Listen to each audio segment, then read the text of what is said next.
박자랄입니다. 어향육사라는 음식이 있습니다. 어향육사, 어향육술, 위샹로스 등 다양하게 부르는데 다 같은 말입니다. 어향육사는 사천을 대표하는 가장 대중적이고 상징적인 요리 중 하나로 우리나라 중식당이나 양꼬치집에서도 어향육사, 어향가지를 어렵지 않게 찾을 수 있습니다. 그런데 이 어향의 당연히 물고기가 들어간 건 아닙니다. 그렇다면 왜 어향육사예요? 여기에는 대략 두 가지 설이 존재합니다. 첫 번째는 중국 사천의 어느 가정집. 아내가 남편에게 생선 요리를 해주려고 두반장, 생강, 식초, 설탕을 넣고 소스를 미리 만들어뒀는데 남편이 그걸 못 참고 배고픈데 내가 한번 나서볼까? 그 소스를 돼지고기에 넣고 그냥 볶아버렸습니다. 그리고 먹어봤더니 이거 뭐야, 개맛있는데? 그만해도! 이렇게 남편의 연병이 레전드 소스를 탄생시켜버렸습니다. 두 번째도 비슷합니다. 옛날 중국 사천성에서는 민물사선 특유의 잡내를 잡기 위해 두반장, 생강, 식초를 늘 써왔습니다.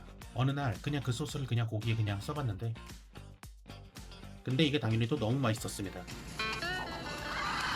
네, 뭐 이렇게 두 가지 설 모두 결론은 비슷합니다.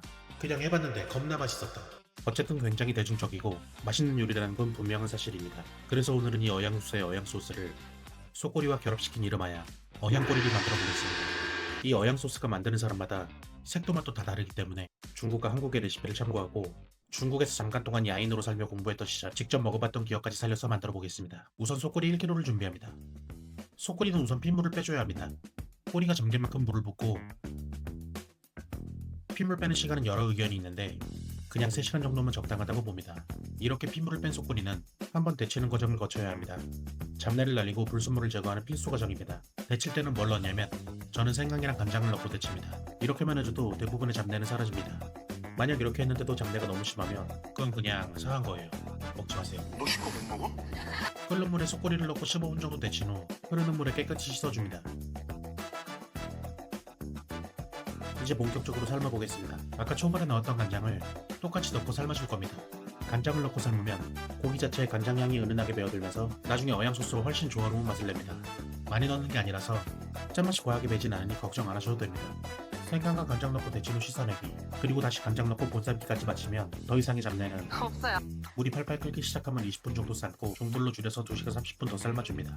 총 3시간 정도면 고기가 부드럽게 떨어질 정도로 익습니다. 속꼬리가 익는 동안 어향소스 재료를 준비합니다. 어향소스에는 적어도 3가지 색이 들어가야 합니다. 빨간색, 초록색, 검은색. 이 3가지 컬러의 조화와 짠맛, 신맛, 단맛, 매운맛 이렇게 4가지 맛의 절묘한 균형이 포인트입니다. 빨간, 초록, 검은색은 당근, 피망, 목이버섯이 맞습니다. 보통 여기에 죽순이랑 대파도 들어가는데 오늘은 패스합니다. 채소는 채 썰어 준비하고 목이버섯은 물에 불려줍니다. 더 매콤하게 먹고 싶다면 청양고추도 썰어줍니다. 그리고 목이버섯은 아무거나 써도 상관없습니다. 저는 지난 편에서 쓰고 남은 걸 사용했습니다. 채소는 이렇게 준비해두면 됩니다. 어향소스에 필요한 나머지 재료는 두반장, 간장, 생강, 굴소스, 설탕, 감자전분, 고춧가루, 흑식초, 치킨스톡, 참기름, 후추입니다. 자, 이걸로 소스를 만들겠습니다. 설탕, 양조간장, 흑식초, 굴소스, 후추, 전분, 치킨스톡에 물을 넣고 잘 섞어줍니다. 끝났습니다. 그리고 감자전분은 나중에 소스 농도를 잡아주는 역할을 하니까 꼭 넣어주시고 영상에서는 맛소금을 넣었는데 넣지 않아도 됩니다. 다른 재료만으로 간이 충분합니다. 고기가 다 익었습니다. 체에 맞춰서 물기를 좀 날려줍니다. 한 가지 귀찮은 과정이 더 남았습니다. 어향육사 레시피를 보면 채썬 돼지고기를 계란 흰자와 전분을 입혀 기름에 한번 익혀주는 소화 과정을 거치게 되는데 뭐 별거 없습니다. 전분 묻혀서 튀겨주면 됩니다. 너무 오래 튀기는 건 아니고 살짝만 튀겨주면 고소한 풍미가 살면서 더 맛있어지기 때문에 충분히 잘 익은 소꼬리를 굳이 기름에 한 번 더 튀겨주겠습니다. 튀겨준 고기는 잠시 두고 어향소스를 마무리합니다. 웍에 기름을 두르고 다진 생강을 먼저 볶아 향을 냅니다. 여기에 두반장 고추소스를 넣어줍니다. 고추소스는 이 제품인데요. 고추, 마늘, 기름, 식초가 들어가 있는 고추기름장입니다. 사실 어향소스가 엄청 매운 스타일은 아닙니다. 하지만 저는 좀 더 칼칼하고 임팩트 있는 맛을 위해 베트남 고춧가루를 살짝 넣어줬습니다. 약불에서 두반장과 고춧가루가 기름에 녹아들도록 천천히 고추기름을 내어줍니다. 고추기름이 이글이글 끓는 바로 그 시점에 손질해둔 채소와 버섯을 모두 넣습니다. 살짝 볶아주다가 너무 드라이하다 싶으면 기름을 조금 추가합니다. 어느 정도 볶아졌다면 아까 만들어 놓은 소스도 넣어줍니다. 전분이 들어갔으니 끓으면서 걸쭉하게 농도가 잡힐 겁니다. 맛을 한번 보고 설탕을 좀 더 추가합니다. 어향소스가 달지 않다? 좀 난 반대인데. 걸쭉하게 농도가 잡히면 튀긴 숯꼬리를 넣고 빠르게 섞어줍니다. 끝! 지금 상태도 매콤달달 아주 좋지만 여기에 아까 썰어둔 청양고추를 뿌려버린다면 청양고추 특유의 쨍한 매운맛이 어향꼬리에 살짝 느끼할 수 있는 부분을 잡아줘서 조합이 아주 좋습니다. 저는 뿌려먹는 걸 훨씬 더 추천합니다.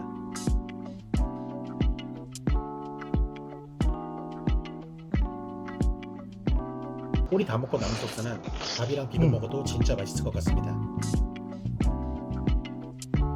정리하자면 어양 소스의 포인트는 단맛, 고추기름의 매콤한 맛, 두반장의 짠맛과 감칠맛, 버섯과 채소의 식감, 그리고 살짝 느껴지는 산미라고 할 수 있을 것 같습니다. 중국 현지에는 두반장의 장맛이 도드라지는 어양 육수도 있습니다. 저는 이렇게 진하고 달달하면서 윤기 있는 버전을 더 좋아합니다. 자, 이렇게 속꼬리를 조금 특별하게 먹어봤습니다. 이전에 아내한테 해줬을 때보다 오늘이 더 맛있는 것 같습니다. 가져가서 같이 마저 먹겠습니다. 시청해주셔서 감사합니다. 다음 영상에서 뵙겠습니다. 그럼 안녕히 계시길.